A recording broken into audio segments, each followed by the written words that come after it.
Hey guys, so this is Josh for Basic Value, and for today I'm going to be showing you how to create a password or a gatekeep in Scratch. So first, you want to get this blocked when green flag is clicked.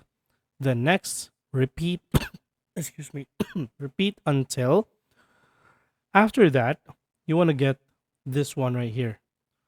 All right, then answer. So let's just say the password is basic value here.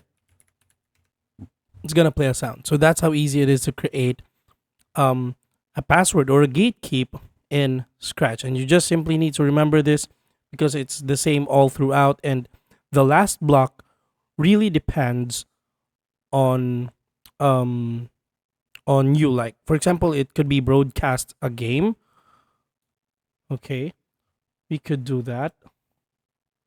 Like for example, broadcast a new message. Let's just say success.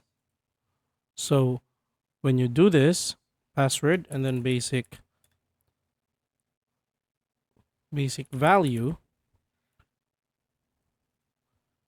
you're gonna get um this one, broadcast success. So that's how easy it is.